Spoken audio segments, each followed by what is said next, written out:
কে ডাব কোথায় পালি? ছোট মাদের বাড়িতে গেলে এসছি। ছোট মায়ের নারকেল গাছটা কেটে ফেললো। হ্যাঁ, দে আমাকে দে, কেটে দিই। তোকে কাটতে হবে না, আমি পারবো। আরে দে না, কাটতে এখন হাত হাত কেটে ফেলবি। হ্যাঁ আমি কেটে দিছি। থাক, আর কাটতে হবে না, এই দিন আমাকে দে। ওটা আমি খেলছি নাকি? দা ফুটু করে দি। যা গিলাসটা ধুই লাই। ধোয়া আছে। ও দানা নোংরা লেগে। কো হেলে জ্যাকেটে খাগা, দেখা ভিতরে কিছু আছে কি? কি হয়েছে? এটা কত বড় জানোয়ার তো। ছোট মাদের বাড়ি থেকে ডাবতে চলে আসলো, কেটে দিয়ে লাভ করে খেয়ে নিল। তুই জানিস তো ওই রকম ডিশ কেটে। হ্যাঁ ভাই, হ্যাঁ চলে এসো। হ্যাঁ, এটা বাস স্ট্যান্ডে দাঁড়িয়ে আছি। ঠিক আছে ভাই, তুমি মগ বলে চায়ের দোকানে বসো, আমি বাবুকে পাঠিয়ে দিয়েছি আসতে। এই বাবু, যা তোর মামাকে বাস স্ট্যান্ড থেকে লেগা। ছোট মামা এসে বেড়াতে? না, তোর বড় মামা। বড় মামা আবার কি করতে আসছে? কাল থেকে রোজা না, সমাজ থেকে লোক গেছিল বলতে রোজার মাসটা আমাদের মসজিদেই মামাতে করবে। আর থাকবে কোথায়? আমাদের বাড়ি।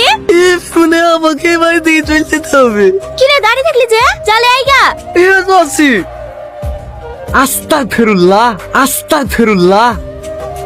এইসব দিলে কি ছবি লাগিয়েছো ভাগ্নি? এইসব ছবি ঘরে থাকলে ঘরে কোনোদিন ফেরেস্তা ঢোকে? ঘরে দোয়া দরদ লাগি থুবা, আসতে যেতে চোখে পড়বে, মনটা পবিত্র থাকবে। দাঁড়াও, আমি কালকে তোমায় করে দোয়া লাগা ছবি লেখি দেবো, দেয়ালে লাগিয়ে থিও। ঠিক আছে। মামা, রাত তো অনেক হয়ে গেছে, আপনি কোন ঘরে শোবেন? পাঁচ ঘরে নাকি? না না, দুই মা ভাগ্নে একসাথেই ঘুমাবো। সেই খাওয়ার সময় তোমাকে ডেকে দিতে হবে না।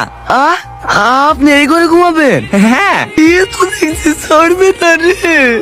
আমার আবার শোয়া তো মামা, ঘুমে ঘরে কখনো আবার লাথি টাথি লেগে যাবে। ও কোনো ব্যাপার না ভাগ্নি, ছোটবেলায় তোমার কত লাথি খাইছি। শোনা লোক না।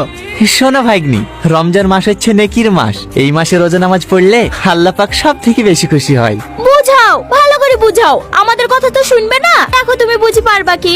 মা, ভাগ্নি, এলো ভাই তোমার পান। মাকে কে ওইভাবে গরম দেখায়? যে তোমাকে কথা বলে শিখিছে তাকেই গরম দেখাইছো? একটা কথা মাথায় রাখবা, মায়ের পায়ের নিচে ছেলেদের জান্নাত। মাকে কোনোদিনও কষ্ট দেওয়া যাবে না। পাগল ছেলে একটা। খেয়াল ভাগ্নি, কোথায় যাচ্ছ? এ একটু পোষা ফিরতে যাচ্ছি। পোষা ফিরতে পানি লিবা। ঠিক আছে মামা। কি বাবা তুই? আজকে তোদের বাড়িতে থাকবো। কেনে বাড়িতে কোনো ঝামেলা করেছি নাকি? না না, মামা এসছে, বাড়িতে থাকলে ভোরবেলা রোজা করার লেগে ডাকবে। আজকে তোদের বাড়িতে থাকবো। রোজা না করলে কেউ জোর করে করাতে পারে? তোর মামাকে দেখে কেনে যে এত ভয় করিস, সেইটাই বুঝতে পারিনি। আমিও তো রোজা রাখিনি, বাড়ি থেকে ডিস্টার্বও করে না। আয় ভিতরে আয়। মামা আপনি? এখনো সময় আছে ভাগ্নি, আর 20 মিনিট ঘুমাইলে ঘুমিলাও। আপনি এখানে কি করে আসলেন? হেটি, আর তোমার 2-3টে বন্ধুর বাড়ি গেছিলাম। ও আর আই বললে তুমি এখানে থাকতে পারো। আর একটু ঘুমাবে নাকি মামা? না না, তাহলে চলো মামা, মুখ টুক ধুই সেরিটা করে গিয়ে। ছে আজকে তো আর করা হলো না মামা। কেন মামা? আমার বিরাট সে বাড়িতে, বিরাট না করলে আমি আবার খেতেই পারিনি। আজকে থাক মামা, কাল থেকে একবার রোজা রাখবো। এই বিরেশটা মামা?